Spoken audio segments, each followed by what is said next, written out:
The story starts when Luana, our main character, had a strange dream. She was 8 years old, but in her dream, time passed and she had become 18.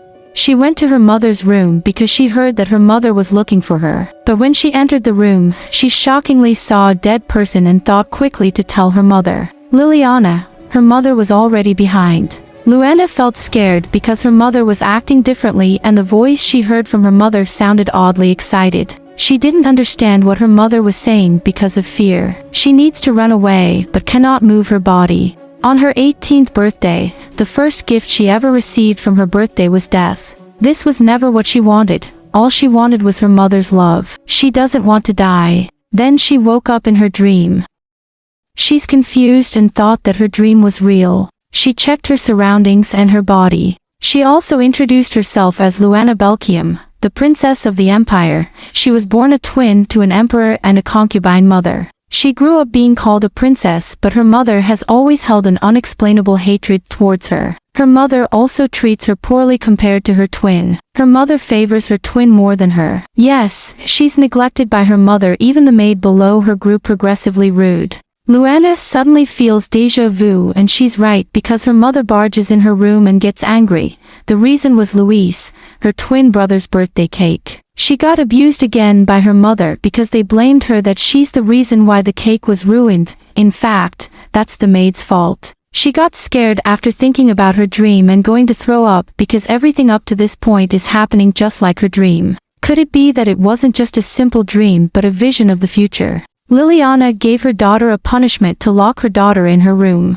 While Luana was locked up for several days, the details of her 10-year-long dream all came back to her. She doesn't remember everything from her dream, but what happened can't just be a coincidence. If that's true, then could those awful things all happen again? She also wonders why her mother hates her so much. She faces in front of the mirror. She has blonde hair and blue eyes. She doesn't look like her mother, obviously, nor resemble her father. If her terrible dream will happen in the future, perhaps she can prevent her death. Her father, the emperor, would never help her run away from her mother. So there is only one person who can help her, and she will surely find that person to survive. Luana thought again about her blonde hair and blue eyes that neither the emperor or her twin brother possess are evidence that she is a direct descendant of the imperial family. She's sure that the empress will protect her. Luana's appearance that her mother hated so much has now become the card she'll play to survive. She wanted to meet the empress, but her room's door was locked. She needs to escape in this room first. She shouted if there was someone behind the door, but it suddenly opened as she pushed it. She was surprised that she was able to leave her room, but she also thought that it might be one of her mother's traps. She heard someone coming, so she hid behind the curtain. She grabbed the curtain to cover herself before escaping. She managed to get out safely, but she didn't know where the Empress's palace was. This was the first time she had ventured out alone, without her mother. In the midst of her search for the Empress in the palace, she spotted her mother with her twin boys. She was about to be seen by them if not for a young boy who approached her from behind. Unable to hold back her tears, she witnessed her mother and sibling happily smiling, something she had never seen when she was with her mother. The young boy noticed this and helped her compose herself. Luana didn't know the man in front of her. The man explained why he was there, due to the birthday celebration of the second prince and princess. The young boy is searching for the princess who didn't show up at the party. Luana was surprised when she realized that she was the one being referred to, after learning about her twin's birthday. Unable to contain herself, she blurted out that it was also her birthday on this day. The man overheard her and decided to give her the gift he had brought for the princess. Little did he know that he had already given his gift to the right person. She was surprised but grateful to receive the gift. The boy didn't recognize her due to the curtain covering her, so she felt relieved. She thanked the boy, and he greeted her with a happy birthday before they parted ways. Luana thought that if the Empress helped her, she would look for the boy and ask for his name.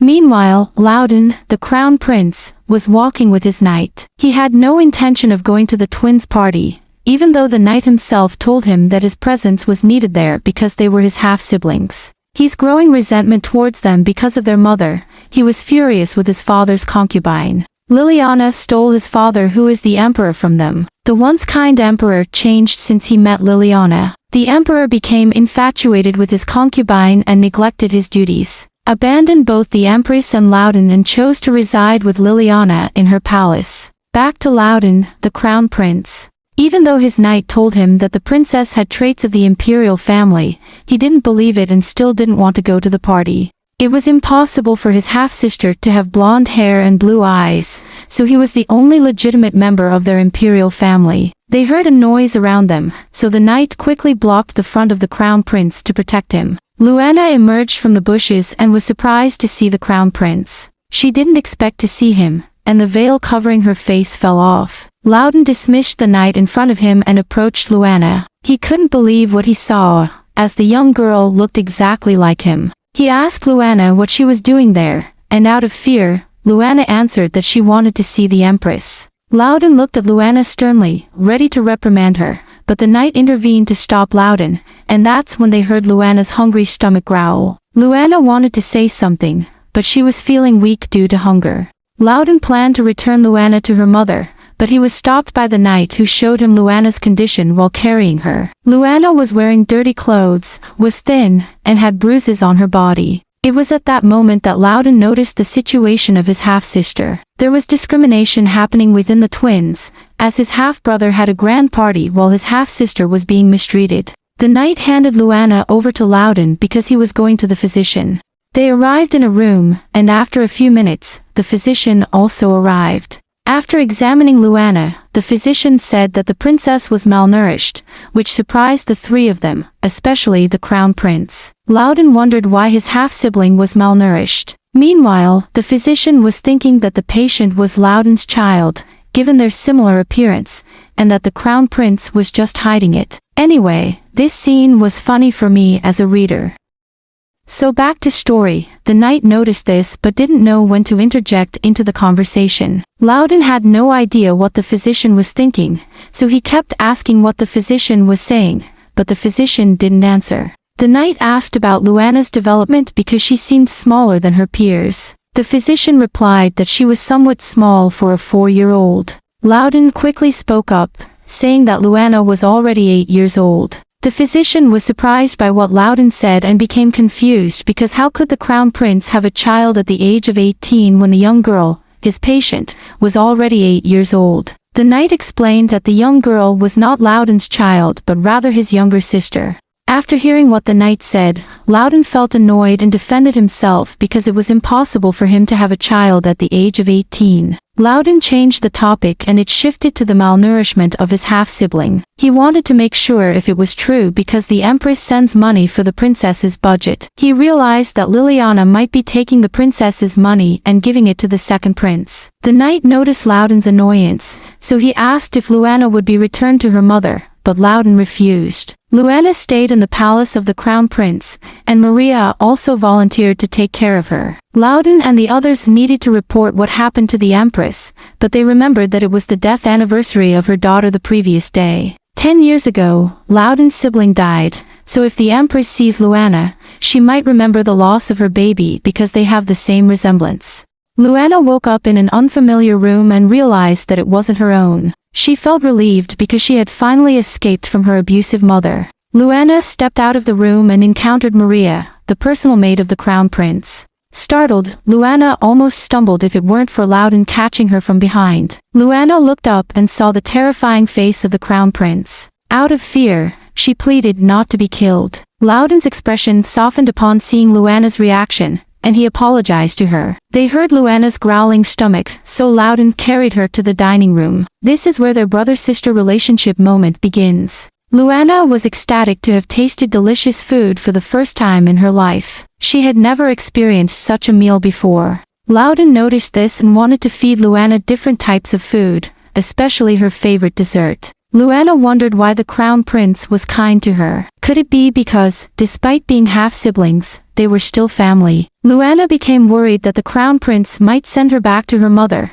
so she said that she would be fine returning to her own place alone if she was given the directions. However, Loudon refused because they had visited Luana's home and it seemed like a prison, not a suitable place for a royal. Loudon gave Luana a beautiful room in his palace, which surprised her and she couldn't believe it. Loudon didn't want to abandon his littler sister, although they only share a father. Luana still a member of the imperial family. Luana couldn't hold back her tears because of the kind treatment she received from the crown prince. She also remembered her mother, and wondered if she would change if her mother had been kind to her. Would she be happy? Luana fell asleep because of the chocolate given to her by Adon, Loudon's knight. While Luana was sleeping, Loudon, Maria, and Adon realized that they needed a nanny for Luana, but it wasn't the right time yet because news about Luana might reach the Empress. Loudon had a flashback about his mother, the Empress. In the past, it was around this time of year that his mother collapsed. The baby she spent months waiting for died as soon as she was born. The shock of it was overwhelming that his mother couldn't bear any more children. After the incident, his mother grew especially fond of young girls. If his mother learns about Luana's past abuse, there's no doubt it would have a huge impact on her. Loudon told Maria and Adon to wait, assuring them that he would make sure to tell the truth about Luana at the right time. He believed that his mother would also be okay. After a few days, Maria and Adon agreed to the decision of the crown prince. Luana's stay in the crown prince's palace went well. She never went hungry as she was always provided with food and was also taken care of by Maria. However, it was inevitable that there were other people in the palace who were curious, intrigued, and held a faint sense of disdain towards her. Luana and Loudon are becoming closer to each other with each day they spend together. Sometimes, Loudon teases his sibling and Luana unintentionally retaliates. Their interaction as siblings is cute. As a reader, they seem like a father and child. Okay, back to the story. The day has come for Loudon to tell the Empress about Luana. Loudon went to his mother's palace. Upon entering the room, he didn't just see his mother, but also his young female cousin. By the way, Loudon's mother is beautiful and looks young. They almost look like siblings. I also liked the Empress's outfit. It's simple yet elegant. Loudon wanted to have a private conversation with his mother, but his cousin insisted on joining the conversation because she considered herself his sibling. Loudon spoke up, stating that he only has one sibling, but his cousin immediately retorted that his sibling was no longer in this world. Loudon glared at the young girl. He told her to stop being delusional. I liked what Loudon did here because I, too, was annoyed by the girl's presumptuous attitude. This just made me laugh for her. The girl even called on the Empress to back her up, but the Empress disapproved of her niece's behavior and had her leave. When Loudon's cousin left, the Empress immediately spoke to him. That's when Loudon revealed everything about Luana's situation. The Empress was shocked and couldn't believe what she heard from her son. That's why she wanted to see Luana right away, because even though she wasn't her own child, she still needed to see how Luana was doing. Arius, the Empress, was reminded of the first time she saw Luana when she was still a baby. Her heart seemed to skip a beat because Luana had the same appearance as her lost child. When Luana opened her eyes and smiled at Arius, the Empress held the child deep within her heart. But one day, she never saw Luana again because her intention was to distance herself from the child. She was afraid that malicious gossip would spread about her search for Luana, so she couldn't believe that she would see the child again in an unexpected turn of events. Empress Arius is already at the doorstep of Luana's room with the others. However, she hesitates to enter. Loudon noticed this and opened the door for her. When they entered inside, they saw that Luana was asleep. Empress Arius approached Luana's bed and sat beside her. Empress Arius hesitates whether she can pat Luana because it might wake her up, but in the end, she decides to pat her. Crown Prince Loudon suggests if they can wait for Luana to wake up in the study room. Empress Arius agrees to her son's suggestion. While they were waiting in the study room, they called the Chamberlain to present a report detailing Princess Luana's condition and her state in the palace. The Chamberlain was surprised and puzzled as to why Princess Luana and her state were both in poor condition. The princess always receives a considerable budget. After reading the report, the Chamberlain apologized to the Empress for not properly taking care of the princess's situation. Empress Arius has decided to personally handle Princess Luana's budget. She will start by rectifying the authority she had delegated to Liliana, the concubine and mother of Princess Luana. Even though Loudon warned that Liliana might confront her once she finds out about her actions, Empress Arius remained undeterred as she is well acquainted with Liliana's temper. If the concubine complains, she will face it and communicate with her directly. Loudon gradually heard the footsteps of Luana, so he came out of the room. When he saw Luana, he carried her and called for her mother. Upon hearing Loudon calling for her mother, Luana suddenly felt nervous. She turned around and, true enough, the Empress was standing in front of them. Luana did not expect to see the Empress. She knew that the merciful Empress would not harm her, but that did not necessarily mean that Empress would favor her. What Empress would favor the daughter of a trouble-causing concubine? That's what Luana thought. They arrived at the dining room to eat. Luana felt embarrassed because the Empress was sitting close to her. Despite her shyness, she couldn't resist trying the steak that Loudon prepared for her. She was also enticed by the delicious food in front of her. Empress Arius couldn't believe what Loudon did for Luana, as she couldn't imagine her son being so sweet. But she was happy to see this side of her son. Empress Arius offered Luana to come live with her. Luana was surprised by the Empress' proposal. She didn't know what to answer, but she thought that if she were to face her mother, it might be better to have the Empress by her side. However, she made the decision to stay in the palace of the Crown Prince because she had grown accustomed to this place, and above all, Crown Prince Loudon, Adon, and Maria were all here. Empress Arius understood her decision. To know the full story of this manhwa, you can read it on the official platform. So far, I really like this manhwa. The plot and art are worth it. For me, it's not boring to read. I know that it's not uncommon for the main character to see their future in other manhwas, but this story has unique aspects, especially in the interactions between the Empress, Luana, and Loudon. I'm aware that some of you may have theories because I had them too at first. This manhwa is an adaptation of a novel. That's the end of this video. What do you think of this manhwa?